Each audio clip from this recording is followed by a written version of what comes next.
What is the size of your team? 700 people. Your team is only as good as you are as a leader. Absolutely. You suck, Yeah. don't expect them to be professional. We are walking into the most exciting and most dangerous times as business leaders. A lot of young kids send me messages on Instagram. How did you become rich? I said, simple recipe. Only took me 27 years. Most people see work as, oh my God, I gotta go to work. They get so excited by the weekend. Oh my God, it's Friday. I'm gonna relax all weekend. How can I get you to feel the same on Monday? And I break it down to them. Let's talk about two things which are very critical. One of the most crucial things for me, shaping me into better leader from such a young age. And I don't know if I'm an amazing leader. And to me, that was, I actually got goosebumps. Okay, Emil Juresic, welcome to Built to Lead. Today, I want to talk to you about how to build a team that leads with you, not just for you. But before we get into the episode today, I want to really dive into everything that is team and leadership. So talk to me about those really early days of coming to Australia and how that has shaped the person you are today. I actually got goosebumps. Interesting topic you picked, I just want to say, and I'm so good talking to you, and I know you for quite a while, and you add so much value to my business with not just podcasts, with your business as well. Reason why it's interesting topic and why I got a goosebumps, because when you're starting your business, specifically as a young individual, you don't know everything. You don't know how to lead yourself, not alone trying to lead your team. Yeah. And I always say, would be so easy if we start living our life at age 95. Yeah. Where you know everything. Then go backwards, you know what I mean? Yeah. Because you already know how to lead. You already know if that's, the path you chose. You already know what life is all about. But when you're 20 or 25 or any age and you start your business journey, an interesting thing you said before this podcast, that if you want to scale your business, you do need people around you. But how do you lead them when you don't know what truly leadership is? You can read hundreds of books, but nothing can teach you what really life experience. But before I touch base on my past, I just want to say one thing. One of the most crucial things for me, shaping me into better leader from such a young age, and I don't know if I'm an amazing leader, and to me that was when I decided that I'm going to employ other people. My life needed to become about them. They're more important. Because I understood that from very early age. Because if I employ somebody that I need to be responsible for them.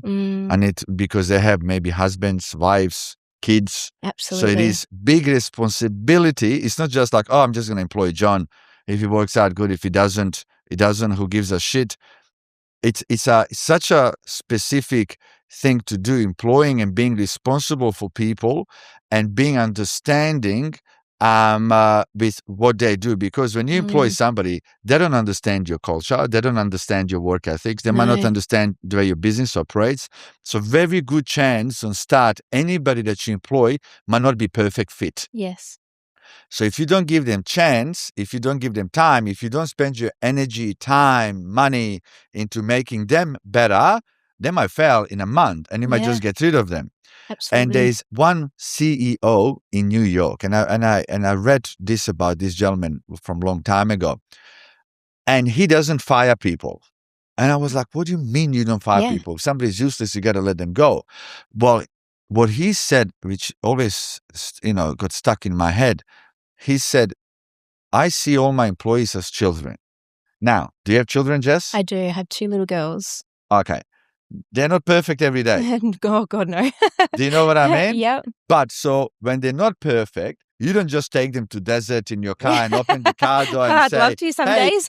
you go now, find another mommy. It doesn't work like that. So you got to work with your kids. They're your kids, right? Yeah. Doesn't matter how great they are or terrible they get at times. You got to work with them. You don't just say, hey, I'm not your mom anymore. Find another mom called Stephanie and I'm living my life without you. Oh my God, life is so easy. Yeah. It doesn't work like that.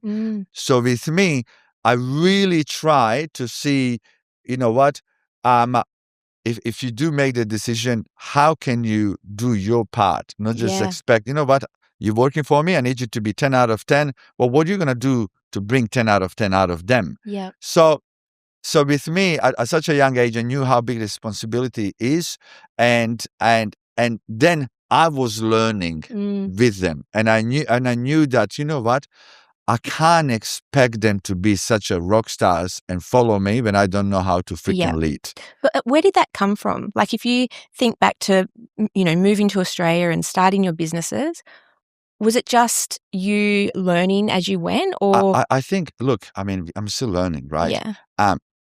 First thing that everybody needs to have within themselves when you decide to lead, not be selfish. Yeah. Because life is not all about Jess and Emil. Mm. I always say, if you want to employ people, fuck us. Yeah. Life is about them now. Yeah.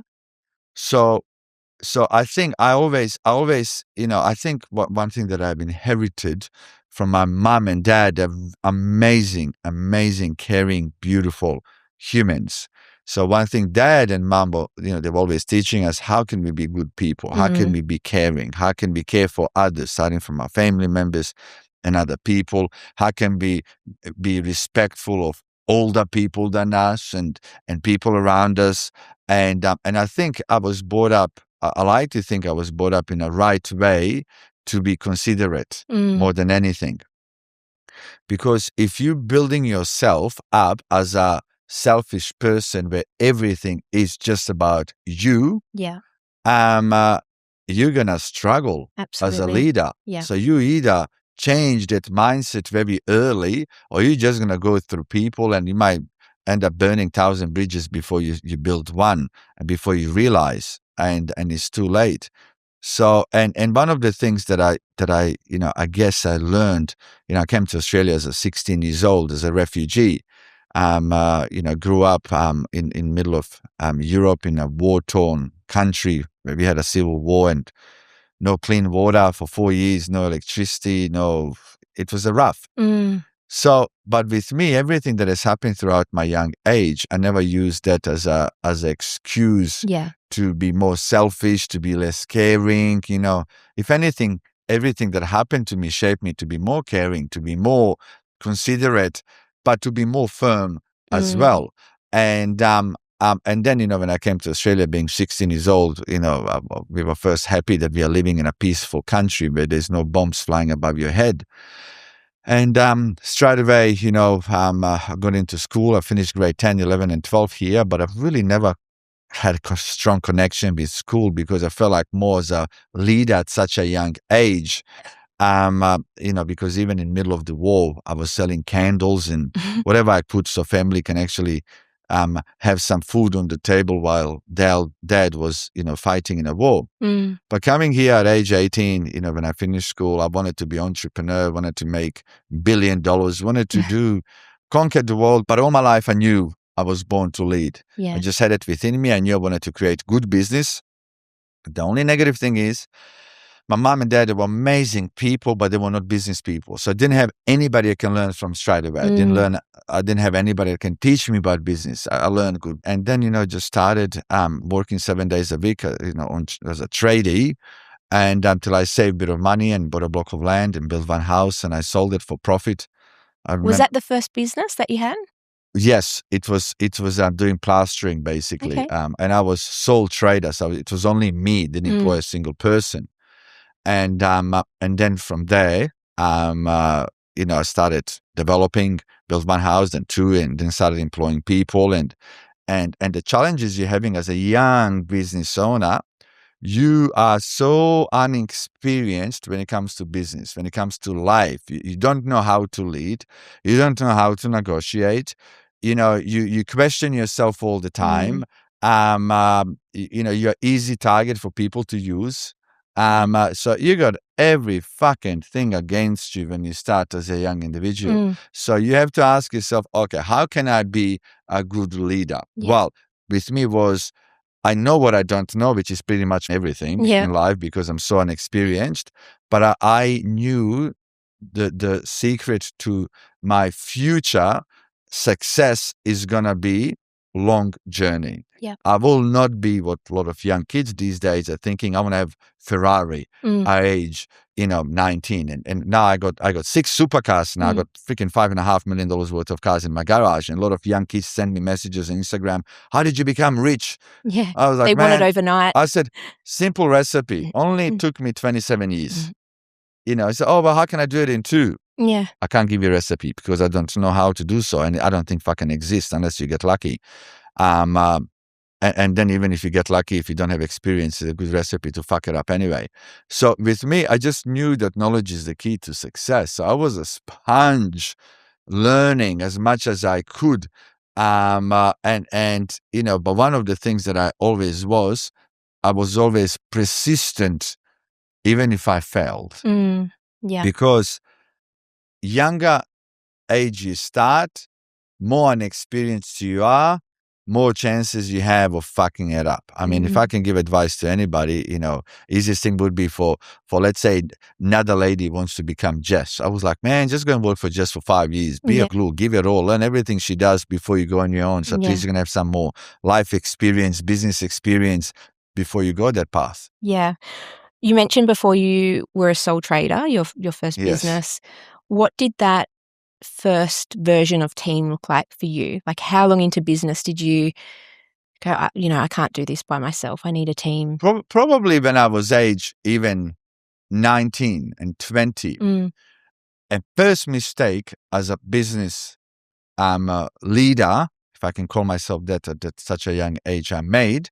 And first mistake most people make when they employ first person or second, they want them to work as hard as they do. Yeah.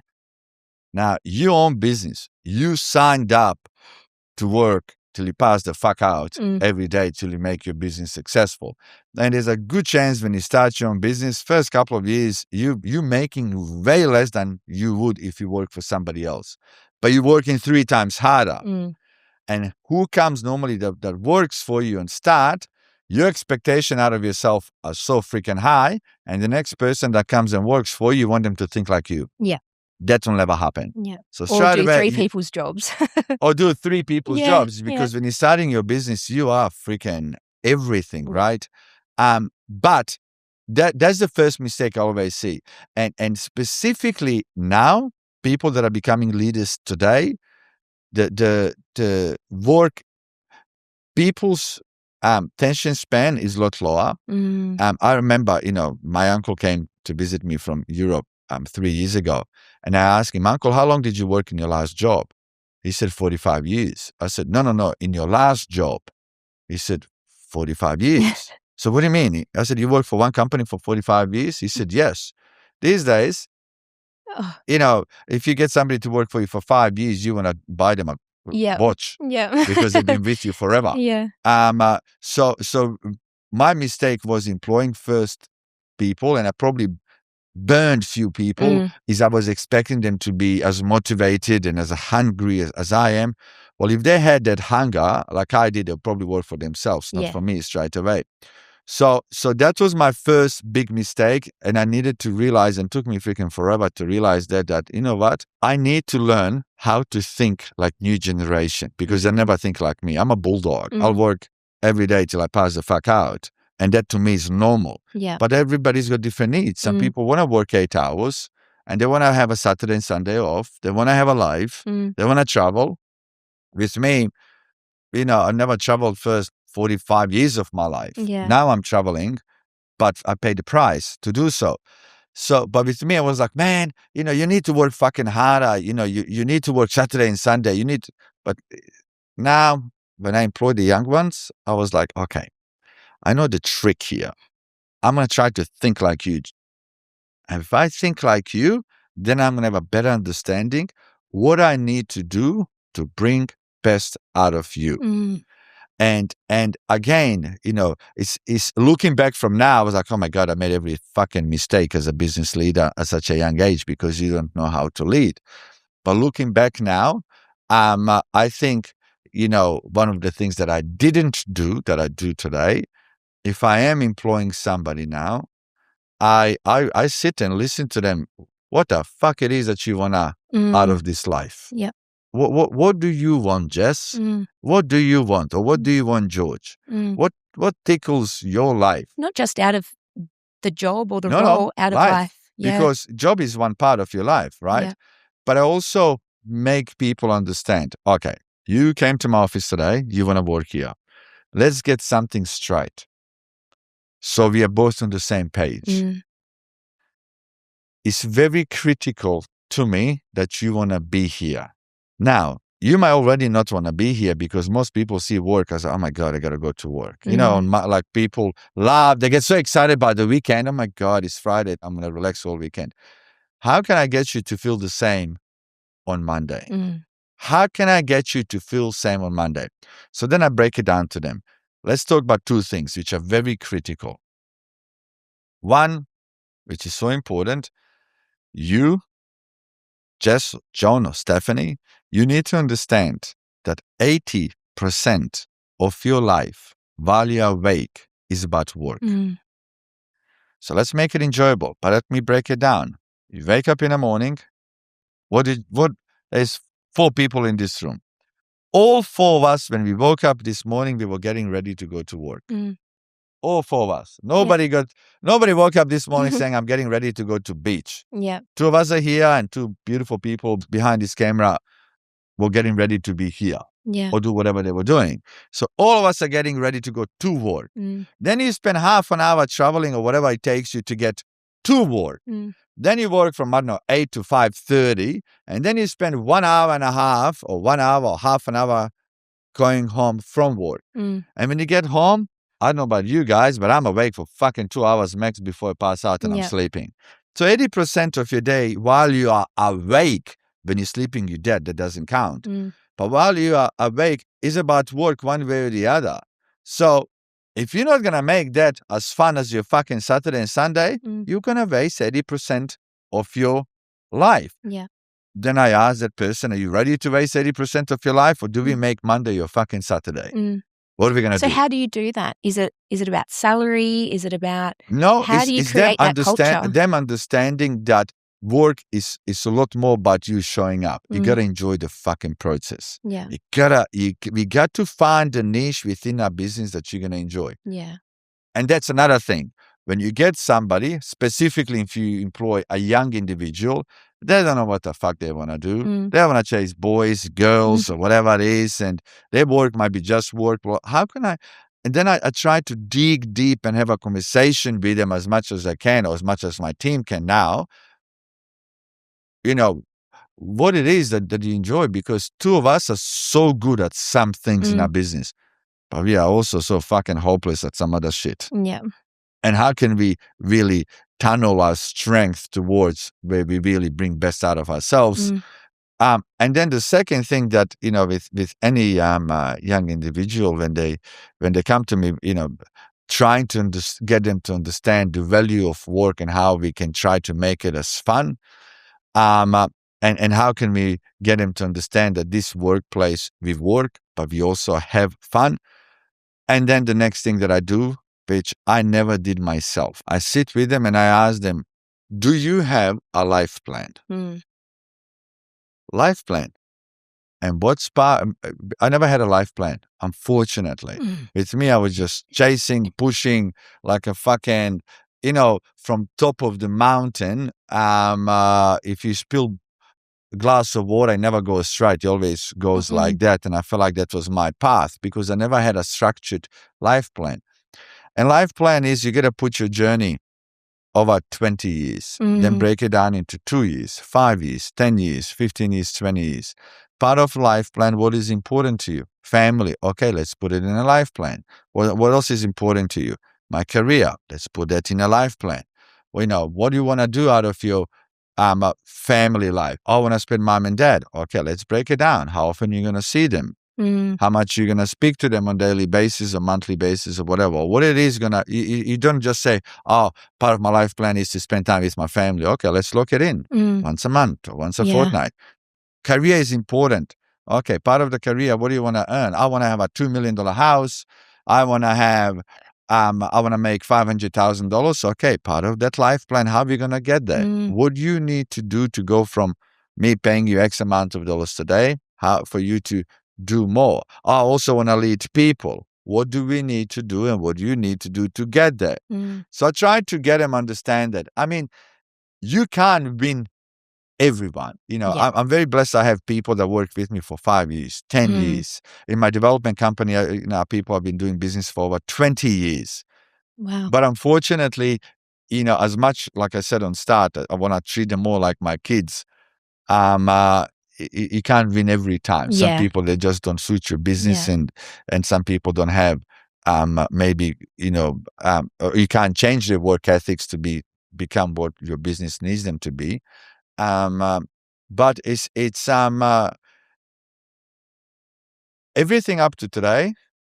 I think us as a business leaders, I feel like we need to change a lot more than people that we employ. Because how we were leading up to this moment is one thing. How are we going to lead moving forward? Having AI being huge part of our life is going to be another. How do we work using AI, and how do we, because when we employed somebody, a lot of roles that we have in our business can be replaced with AI. But we made a decision to employ a certain person. Yeah. And we needed them at the time. Now AI is getting rid of their role. But how can you still keep that person without being burdened on your business? Totally. What is the size of your team now? Across all of our companies, between real estate, finance, property development, construction, online, all up, what is employed directly and indirectly, about 700 people. Wow. And roughly how many leaders would you say that you've got within that? Oh, across everything, I probably have about 30 unbelievable leaders. But then I have 5. Everything is kind of, part of my team. I got 2 people that they are leading everything. Yeah. But then I have people that are leading certain businesses and certain offices. But with AI, it's just another thing that we all just need to adopt. And with me, when I find somebody that is starting to be almost unemployed because AI is taking their role, I'm always quick to have a conversation. Or with my team, I don't really talk to too many people now because team is so big. But one of the things that I always teach my leaders, or all of us try to learn together, is, if you have somebody that was extremely great, but AI is taking over his or her role, how you need to sit with them and work out the game plan, how they can adapt and how they can expand their freaking horizons and utilize AI so you can actually help them and maybe shift them to another role that we can use them Totally. more. Yeah. And I think now more than freaking ever, we gotta be so adaptable to changes because human behavior is changing. Yeah.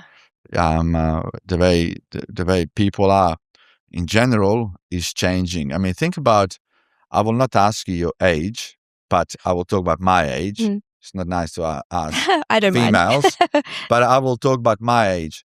I'm 46. When I was 15, 16, 20, there was no internet, period. Internet was just starting. There was no YouTube. There was no, only way when I was 15, only way you learn anything, you either read a book or what you learn from somebody or what you watch on TV or what you see in newspaper. That's how you learn. I knew geography extremely well because I was paying attention in school. I liked the topic and I was learning everything about Greece or Egypt or every country around the world. But everything we want to know now, I just ask ChatGPT. Yeah. Instant. But if I was 15 and I wanted to know population of, I don't know, Israel, how the hell would I know? Find the book or ask somebody. Anything we want to know now is this. Or now anybody that's 18 or 20 and they want to work for you or for me, they can ask ChatGPT, what should be my salary? Where should I work? Is this company any good to work for? So now it's like, it's such a fucking open book. Yeah. How do we marry each other in business? Yeah. So we are walking into the most exciting and most dangerous times as a business leaders, where a lot of us can become dinosaurs extremely fast when it comes to doing business and when it comes to leading people. Yeah. And that's why, as a business leaders, we need to listen to younger people and younger staff a lot more about what the hell is happening in the world today. Yeah. Instead of showing them how we have done it over 25 years. When the new world is different and they might be adapting to it a lot faster than we are. So what advice would you give to someone who's growing their business and bringing on their first high-level team member? First advice, I always say to anybody, and again, I'm talking from previous mistakes that I probably made, get people to earn. Get them to earn their chair at the dinner table. When somebody comes to you, and I have made this mistake too many times, people oversell themselves to you. Yeah. People come to say, hey, Jess, you know what? I'm going to work for you. I want to earn $500,000. I'm worth it. They start from the top. With me, and I would do that. I would pay them. Then 6 months later, I was like, man, this role is not for you. You're drowning, and I just wasted $300,000 that I can't get fucking back. I was good at that too. Now somebody comes to you, get them to earn their way in your business. You know what, John or Stephanie, you are extremely good. You want $500,000. I'll fucking pay you $25 million. But let's start from beginning. You show me over 3 months, 6 months, 9 months, you're worth the money. I'll agree to pay you $500,000. Matter of fact, let's make it $700,000. First 3 months, you're getting $100,000. They have to prove themselves. Let me see how you're dancing, how much value you're going to bring, and how fast we're going to adapt to learning together. Then 3 to 6 months, I'll pay you $250,000. And after 6 months, I'll pay you whatever the fuck you want. But it's 6 months' time, you need to crawl before you walk, before you run, before you catch a fucking lift to 75-story tower. One of the great leaders that you've recently put into One Life is Carlo, who I've met a few times now. Carlo that works for me. Yeah. Amazing human. And is that because you've known him for many years? He's proved himself that way? I'm going to talk to you about 2 leaders that I have. Carlo his role is a relationship manager at One Life Club. Yep. Carlo was working with a small company called Tiffany, or one of the biggest company, one of the businesses. Tiffany & Co. One of the businesses that I hated going to, because I knew that I'm going to walk out broke when I see Carlo. Yeah. He was working there for 17 years. Giselle and I were one of his clients. And he was only dealing with people that were being silly enough to spend silly money on whatever gifts they were buying. But he never sold me anything. What I mean, never sold me anything? I sold it to myself. Yeah. When I went to him, he just made Giselle and I feel welcome. He made us feel great. And he was extraordinary listener. Because to be a good leader, even if you're managing somebody else's business or yourself as a business owner, you fucking better learn how to listen. Yeah. And he was that. Yep. He would listen to your needs, and then he would find solutions how he can complement whatever you are after. And with Carlo, he was earning great money. Yeah. A lot more than what we started paying him when he came to us. But his attitude was, you know what? Pay me whatever you guys are going to pay me, and let me show you the value I bring to the table, and then we discuss it in the future. Yeah. In the future, he's worth way more already. And another gentleman that's been with me for 9 years, his name is Nan. He came to me when he was 23 years old. And I didn't even need him. He just rocked up in my office 9 years ago. And he said, Emil, I want to work for you. I said, I don't need anybody. He said, I'm not walking out of this office till I get a job. Is that at NGU? Correct. Yeah. He's been with me for 9 years.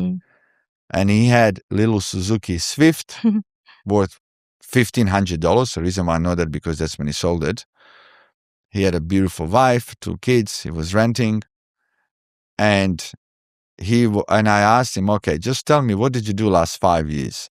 Very critical question for business owner to ask their staff. It's one of the first questions I ask people. What did you do last 5 years?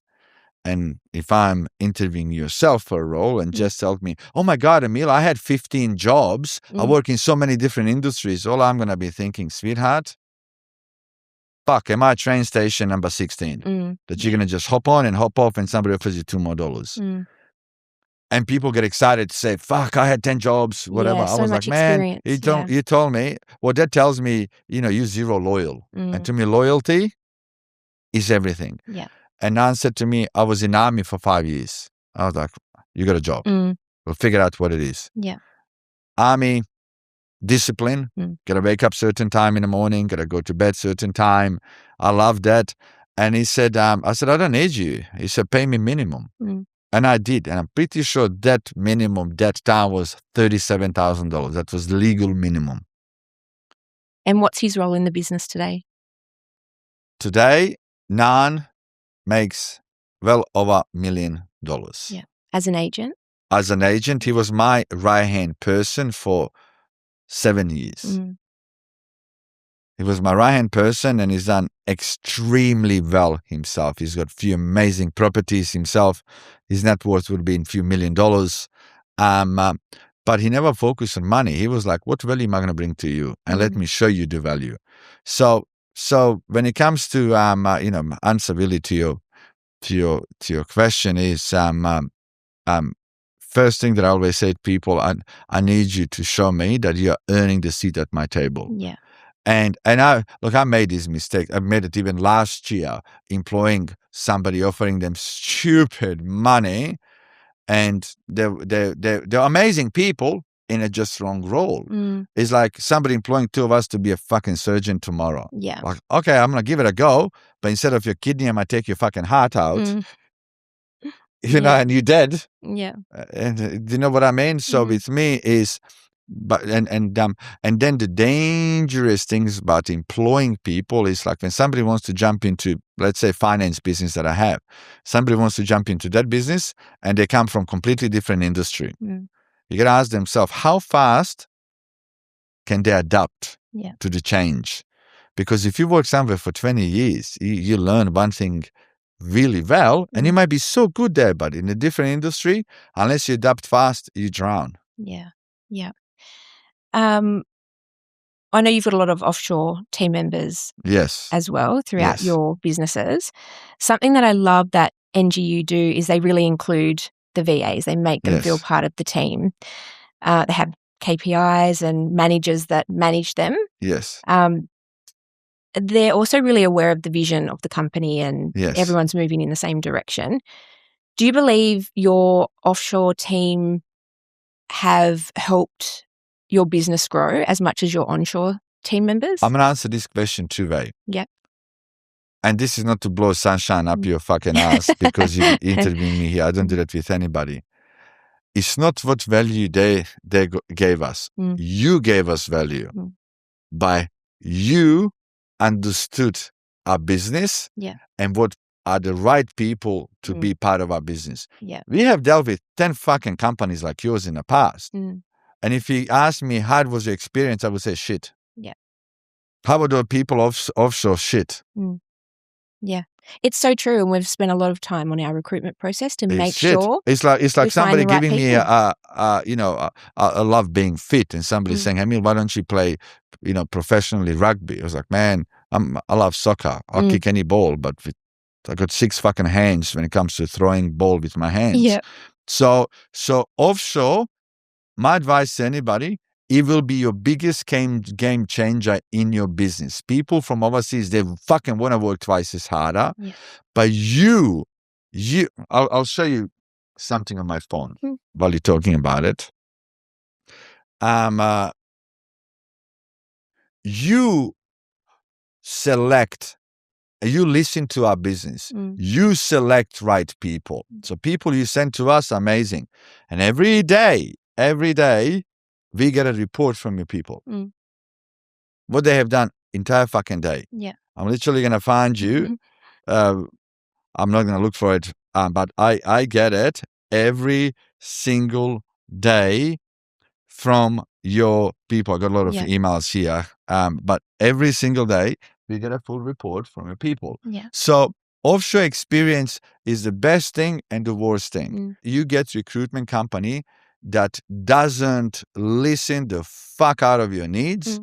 And doesn't try to, because on start, even when we started, it's always, oh my God, it's challenging because you're learning about a business, right? Yeah. And you haven't been in it for 25 years, but you spent time and you might put somebody there and you might say, you know what, in 4 weeks time, this person is actually not right for you. I got somebody better. Yeah. So the key is, again, talk of leadership.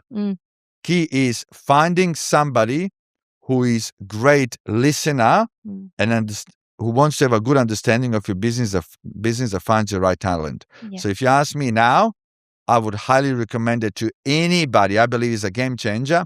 But if you ask me before you, I would say, fuck, I'm never going to do it. Disaster. Yeah. Two-way. Yeah. Two-way street. Yeah. Two-way street, because your team is only as good as you are as a leader. Absolutely. You suck. Yeah. Don't expect them to be fucking professional. Yeah. We definitely find the right people, but I think it comes down to the leadership in the office as well. Because I know you have managers in NGU and your other businesses that have to manage that team. So it really helps the team in the office to level up as leaders. Again, and you can only be as good as we can. That's right. If you bring us the best talent and we suck, look, working with the people is the hardest thing part of the business. Because there's always this how would I call it, this huge difference and two-way street between owners of the businesses and people that are working for us. And as owners of the businesses, look, running any business is not easy. These two lovely people behind the camera here, they own this beautiful studio, they run their own business. You know when they pay themselves? When everybody else gets paid. Absolutely, yeah. Correct? And that means this studio, this fucking light, they had to purchase it. Yeah. This microphone, they have to purchase it. This water, they had to buy it. So if there's a rent or loan or whatever the fuck it is, if there are people, everybody needs to get paid before there's a dollar left to them. In my business, I get paid last. Matter of fact, I don't even get fucking paid. I get paid dividends. But how do I get paid dividends? Everybody gets paid first. Yeah. Everybody. So anybody starting the business, one thing I always say to every business owner, first-time business owners, everything is against you. First thing is, when you have that shift you work for somebody else and now you want to work for yourself. So I always say this, new business owners, their enthusiasm is through the roof. Energy through the roof. Pumped, I'm changing my life. Yeah. First, you spend half of the money, almost everything you had starting the business, and then you're waiting for first customer. Nobody's knocking on the door. I was like, phew, now we got to fucking dance.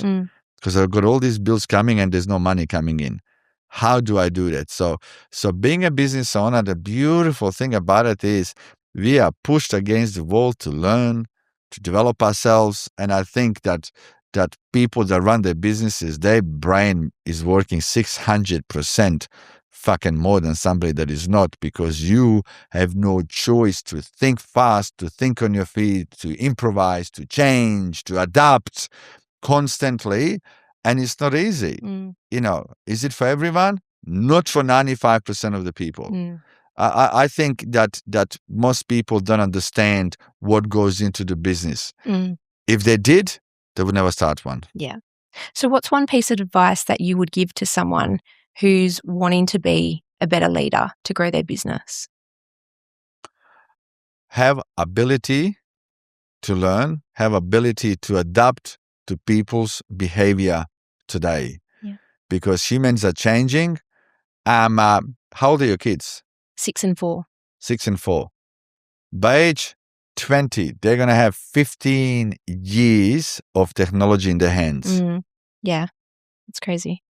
Do you think in 15 years they will be able to watch a 2-hour movie? No.